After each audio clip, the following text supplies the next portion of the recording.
अस्सलाम वालेकुम, आप देख रहे हैं मेरा यूट्यूब चैनल। मैं हूं आमना जंजू और इस वक्त मैं मौजूद हूं पार्लियामेंट हाउस के अहाते के अंदर, जहां पर हम बंद होकर रह गए। हम क्यों बंद होकर रह गए? तमाम दरवाजे जो है इस वक्त ताले लगा दिए गए उसे, और जहां पर एंट्रेंस है और जहां पर एग्ज़िट है वहां पर हमें पुलिस ही पुलिस नज़र आ रही है। सिचुएशन कुछ यूँ है कि इमरान खान की जो हेल्थ रिपोर्ट सामने आई सुप्रीम कोर्ट में, जो जमा करवाई गई, उसके बाद उनकी आँख के बारे में बताया गया है कि बीनाई तकरीबन जो है वो जा चुकी है।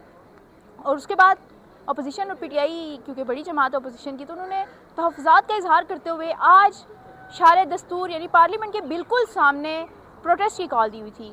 जुम्मे के बाद प्रोटेस्ट की कॉल दी हुई थी, और लेकिन इस वक्त की हम सिचुएशन बताएं तो एक भी पार्लियामेंटेरियन शार दस्तूर पर ना पहुंच सका। और दूसरी जानिब सेनेट में जो सेशन है वो भी जारी है। जो सेनेटर्स हैं पीटीआई के, वो सेनेट के अंदर मौजूद हैं। और इस वक्त जो सिचुएशन आपको नज़र आ रही है, देख रहे हैं कि गेट जो बंद हैं उनको ताले लगा दिए गए हैं। सवाल अब ये पैदा होता है कि पीटीआई को जब पता था कि उसने धरना देना है, प्रोटेस्ट करना है, सोशल मीडिया की डिमांड भी थी, जो वर्कर है वो मुतालबा कर रहा था कि हमें बताएं, हम निकलें, लेकिन उस तरह से हमें तैयारी नज़र नहीं आई। क्योंकि अगर तैयारी होती तो सुबह ही हमें यहाँ पर वो आ जाते पार्लियामेंटेरियन, क्योंकि हम सहाफ़ी हैं, हमें पता था कि दरवाजे बंद हो जाएंगे, हम टाइम से पहले यहाँ पहुँच गए।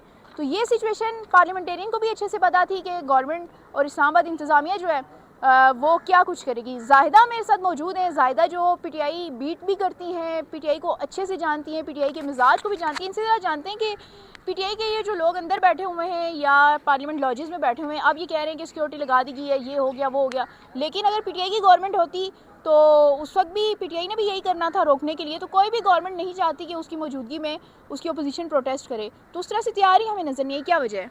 किस चीज़ को आप तैयारी कहती हैं? आप कह रही हैं कि वो पहले आकर यहाँ पर बैठ जाते हैं। आप मुझे बताएं कि आप पहले यहाँ पर आकर बैठ गए, आपने क्या कर लिया? आपको बाहर जाने दे रहेंगे? सवाल ये कि उन्होंने पार्लियामेंट से बाहर, दरवाजे के बाहर एहतजाज करना था, और पार्लियामेंट से ही प्लान था कि पार्लियामेंट से सारे पार्लियामेंटेरियन जाएंगे। जब 1:30 बजे का टाइम था तो वो 12 बजे भी आ जाते, तो रास्ते तो सुबह 10 बजे से बंद है। ये तो रात से रास्ते बंद होना शुरू हो गए थे। ये आज जैसे आपने कहा, कोई भी हुकूमत नहीं चाहती एहतजाज करे, लेकिन इस हुकूमत ने, तो हमने अपनी आंखों से शायद ज़्यादा देख लिया कि रिकॉर्ड तोड़ दिए कि पार्लियामेंटेरियंस को पैदल भी नहीं आने दिया जा रहा, गाड़ी में भी नहीं आने दिया जा रहा, कि आप इस शाहराह पर चल नहीं सकते। शायद इंसानों के जज्बात से ज़्यादा, आवाम के वोट से ज़्यादा इस इमारत इतनी मुकद्दस हो गई है कि इस इमारत में ऐसा है क्या? जब आवाम के चुने हुए नुमाइंदे अपनी मर्जी से एहतजाज नहीं करते, इस मेरा ख्याल इमारत की अहमियत नहीं रहती कोई। और इस पाकिस्तान तहरीक इंसाफ की तकरीबन तमाम लीडरशिप इस वक्त वहाँ पर मौजूद है, और वज़ीर आला सुहेल आफरीदी जो है वहाँ पर बैठे हुए हैं। KPK हाउस में तमाम MPs जो हैं KPK के वहाँ पर मौजूद हैं।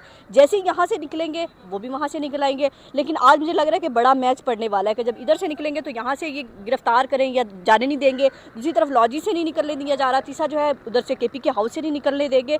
तो मतलब आवाम को तो बुलाया नहीं था पाकिस्तान तहरीक इंसाफ ने। ठीक है, आवाम रेड जोन में एहतजाज नहीं कर सकती, एक जगह है कि आप यहाँ पर ममनू है कि हमारा एहतजाज नहीं कर सकते, लेकिन पार्लियामेंटेरियंस हैं, MNAs हैं, जिनको आवाम ने वोट दिया है, वो अगर यहाँ पर वो एहतजाज नहीं कर सकते, फिर मुझे नहीं समझ आती इस इमारत का मकसद क्या है। ज़ाहिदा एहतजाज किसी भी पार्टी का, किसी भी शहरी का जमहूरी हक है, इससे इनकार नहीं किया जा सकता। लेकिन क्योंकि हमारे यहाँ एक रिवायत पड़ी हुई है, ये चीज़ें हो रही हैं। हमने देखा है कि जो सेशन के अंदर, चाहे वो सेनेट सेशन हो, चाहे कौमी असम्बली का सेशन हो, लास्ट टाइम जब ये रिपोर्ट सामने आई और जो सोशल मीडिया उस पर लोगों ने धुआंधार पोस्ट की, ट्वीट्स किए, लेकिन यहाँ पे अंदर किसी एक भी अपोजिशन के बंदे ने इमरान खान की हेल्थ के ऊपर बात नहीं की। जो लास्ट कौमी असम्बली का सेशन हुआ है, मैं उसकी बात कर रही हूँ।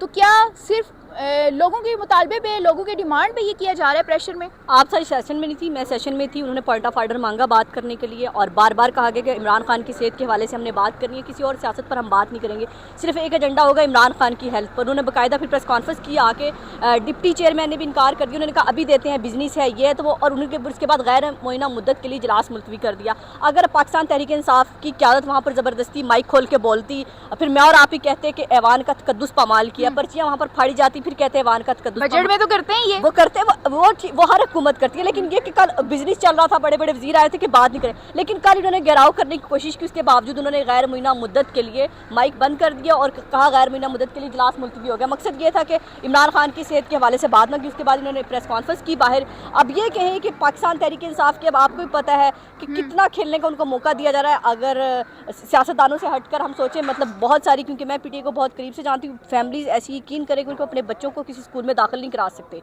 वो जिस स्कूल में जाते हैं तो वहाँ से उनको उठा लिया जाता है, उनके अकाउंट सीज कर दिए गए। तो इससे ज़्यादा मेरा ख्याल है बदतरीन इंतकाम कोई नहीं हो सकता। अब भी अगर हम कहेंगे पाकिस्तान तहरीक इंसाफ की लीडरशिप गो कि हाँ बहुत सारी कंप्रोमाइज़ भी है, दोनों तरफ खेल रही है विकेट के, लेकिन बहुत सारे लोग वाकई बाहर आकर खेल रहे हैं, उन्होंने नुकसान भी इसको उठाया, ओहदे भी चले गए हैं, उनके बच्चों तक को फेस करना पड़ रहा है। तो बहरहाल पाकिस्तान तहरीक इंसाफ एक तारीख लिख रही है और तारीख फिर अच्छा बिल्कुल जवाब ऐसी देती है, बिल्कुल ऐसी है।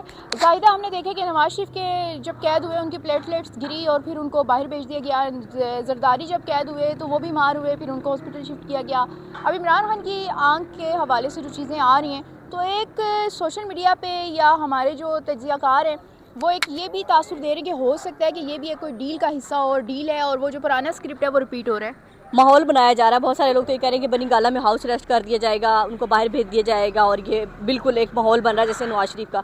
देखिए मेरा ख्याल है अगर इमरान खान ने नवाज शरीफ बनना होता तो बहुत पहले बन जाते, और उन्होंने अभी भी कुछ नहीं मांगा। अगर इमरान खान अब मुल्क छोड़कर चले जाते हैं और इलाज के बहाने से ये हाउस अरेस्ट हो जाते हैं तो फिर इमरान खान में नवाज शरीफ में फ़र्क कोई नहीं रह जाएगा। और इमरान खान अपनी सियासत मेरा ख्याल है नहीं ख़त्म करेंगे नवाज शरीफ बनकर। इमरान खान की एक ही बात इन तमाम हुक्मरानों पर भारी है कि वो पाकिस्तान छोड़ के नहीं जा रहा। और बाकी ये नहीं कहते हम उसकी हुकूमत में दूध की नहरें बह रही थी, उसने बड़े अच्छे काम किए थे, टाइम बहुत कम दिया गया था, 30 साल से तो यही हुकूमत कर रहे हैं। लेकिन बहरहाल इस वक्त उनकी एक ही बात भारी है वर्कर्स पर, पाकिस्तानियों पर, कि पाकिस्तान छोड़कर नहीं गया। अगर वो पाकिस्तान छोड़ के चला जाता है इलाज के लिए तो फिर वही तासुर होगा कि इमरान खान भी वैसे ही सियासतदान जैसे बाकी सियासतदान थे। तो इमरान खान ने मेरा ख्याल है आंखों का ऑपरेशन कर दिया, आवाम का अपनी आंखें उसकी ख़राब हुई है, नहीं हुई तो बहरहाल मुल्क छोड़ के नहीं जा रहे वो। Thank you Zahida. ये ज़ाहिदा थी, पीटीआई पे गहरी नज़र रखती हैं। पीटीआई की अंदर की खबरें जो है वो ज़ाहिदा के पास होती है। उनका ये कहना है कि जो एक बाज़गिश्त चल रही है डील के हवाले से, ऐसा कुछ भी नहीं है, क्योंकि अगर नवाज शरीफ और जरदारी की तरह इमरान खान ने भी डील करनी होती तो बहुत टाइम पहले वो जा चुके होते, ना कि 2 साल से ज़ायद का अरसा वो गुजारते। और इस वक्त सिचुएशन आपको बता दूँ कि पार्लियामेंट की तमाम तर सिचुएशन बिल्कुल नॉर्मल है। पार्लियामेंटेरियन अंदर बैठे हुए हैं, दूसरे एमपीएज और बाकी जो ग्रुप है वो केपी हाउस सांबा जो है यहीं रेड जोन के करीब वहाँ पर है। इसके अलावा पार्लियामेंट लॉजेस है जहाँ पर इनको रिहाइशगाह दी जाती है, वहाँ पर भी बैठे हुए हैं। तो इस वक्त तमाम की तमाम जो सिक्योरिटी हमें यहाँ पर नज़र आ रही है, लेकिन इस वक्त पीटीआई के लोग यहाँ पर नहीं पहुँचे। और पीटीआई के आम लोगों के वर्कर्स के लिए ये प्रोटेस्ट की कॉल नहीं थी बल्कि पार्लियामेंटेरियन की थी, और वो अब तक यहाँ तक नहीं पहुँच सके और रास्ते जो है रेड जोन के तमाम बंद कर दिए गए हैं।